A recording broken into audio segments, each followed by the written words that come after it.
Hi guys, my name is Nana, and on today's episode, we'll be sharing 4 actionable tips on how to build a successful YouTube channel in 2025.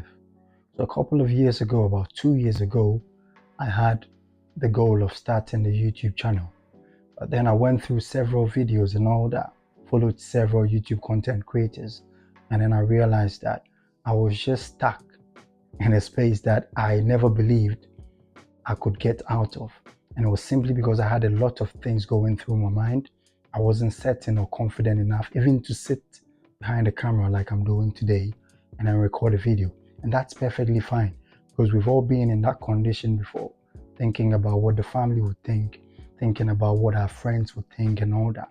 How do people perceive us? What would the comment section be like?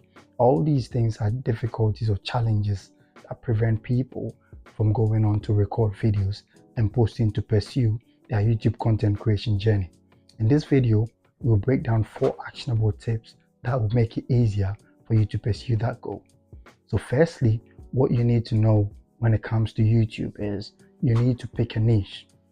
And by a niche, I believe everyone out there that is ready to build a YouTube channel knows what a niche means. But for the avoidance of doubt, a niche is a particular sector or section of YouTube that you may want your content to resonate with.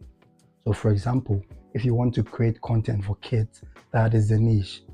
If you want to create content for football, like passing football commentary and all that, that is also a niche. So it is a particular sector of YouTube that you may want to focus on and then talk about or create content or videos about. So for me, my niche is the finance and insurance sector. And the reason is simple. It is because I am passionate and I've had a little bit of experience and exposure in these industries. And so it makes it easier for me to digest, or it makes it easier for me to pick titles and then break them down and then create content in that regard. When picking a niche, one thing you need to know is that you don't have to go with the trends.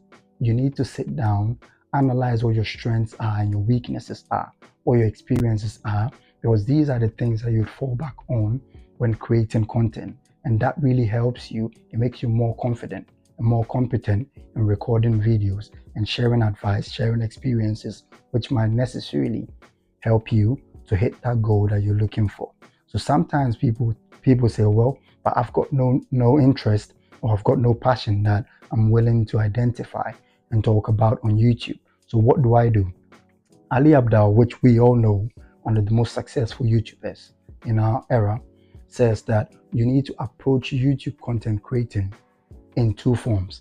1, as either an archaeologist, or 2, as an architect.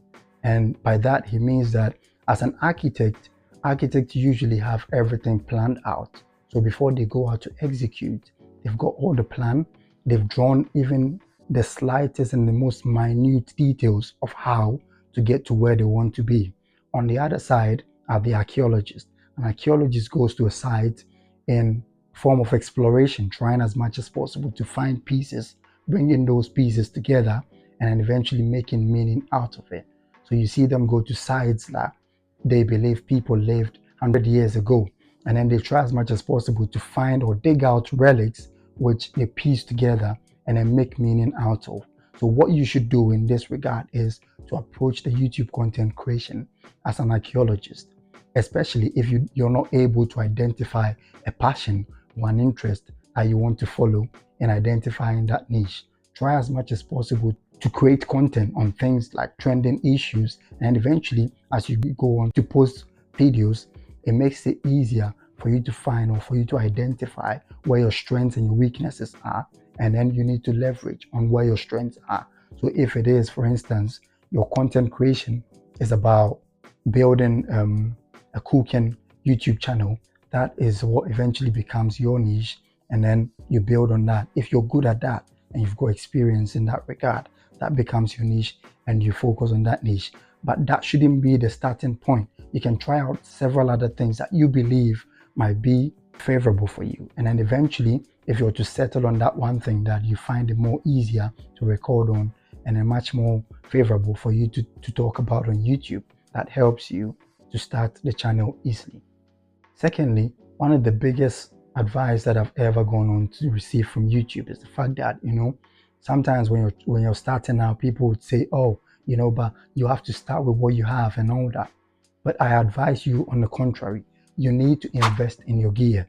When I started shooting YouTube videos and all that, I had the tripod and I had a very old softbox, and it's branded, so I cannot show it on the screen and all that.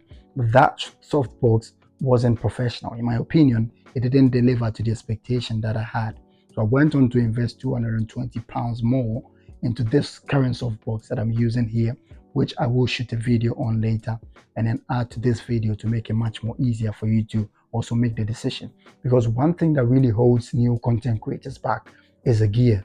So we sit down and try as much as possible to think, watch several videos, watch several reviews on the content creation gear that we have to choose, because we feel like, this is what I need to do in order to get there. But I need to also get the best of gear in order for me to go on and then shoot the YouTube videos. For me, I would advise that you get the gear, because before I got all these things, I was very, very skeptical about recording videos, and I always came out with the excuse, but I've not got the best of gear, or but my softbox, there's a problem with my softbox, there's a problem with my microphone, or but it's not easy for me to do this because I don't have that, or because I cannot edit, because I cannot shoot B-rolls, my phone, my this, trying so much to find excuses, and all these excuses come in between you and your content creation journey. So what I will advise humbly is that you get the best of gear according to your budget. There are several gear out there that you can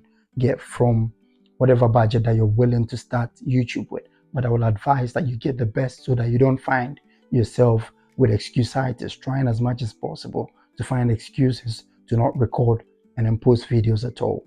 Thirdly, one of the biggest challenges that content creators that start do go through is that they really don't know how to edit, and that holds them back. I am one of them. I'm no exception.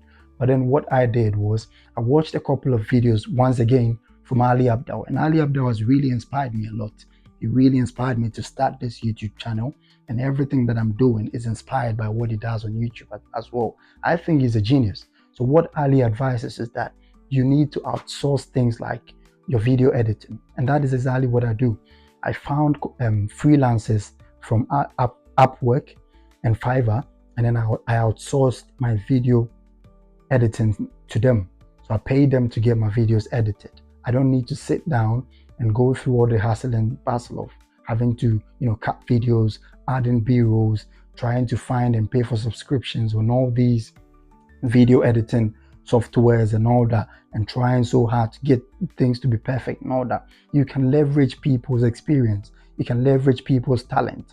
That is exactly what you need to start, because we are trying as much as possible to get rid of every single thing that stands in between you and your YouTube channel. So editing is one of the biggest challenges that people face when they're starting off. What you need to do is that you need to outsource your editing so that you can keep your eyes on other things like scripting and then shooting the video, and trying as much as possible, if necessary, to do a little bit of research on the background, on the topics or the titles that you want to share with your audience. Lastly, you need to stay consistent and persistent. And by so doing, the easiest way to do this is to record videos on a weekly basis. This is my third video that I'm recording this week. And then, it's not an easy thing to do, to be very honest.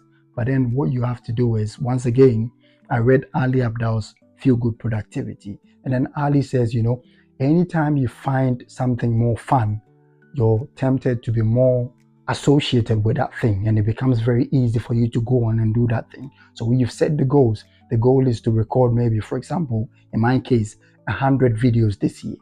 So how then do you make that single step of recording 100 videos this year much more fun?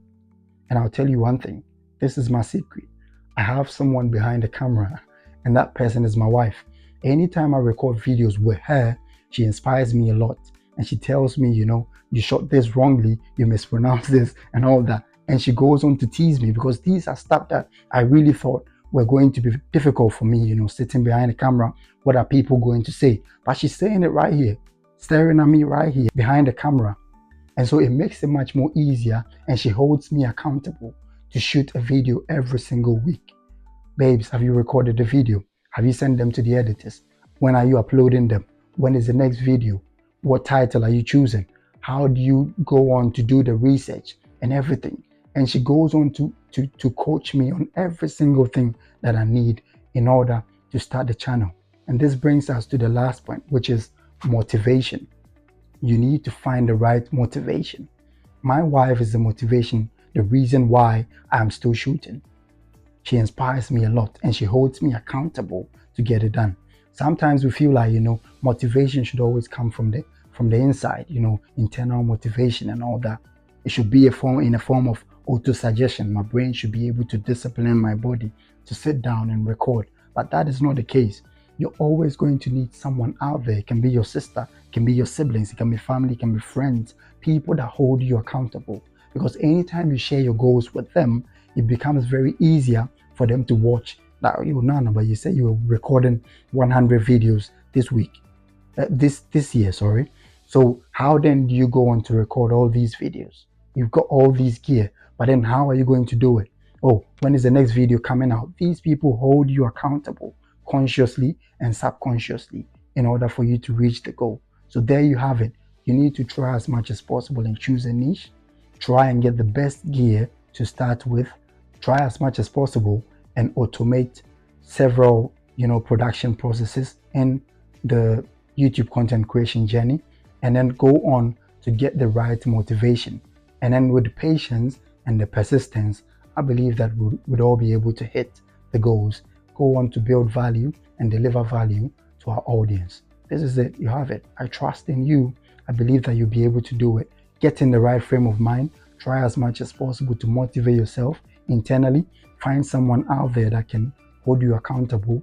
And then I believe that you'll be able to hit your content creation journey and then become successful in the end. Thank you.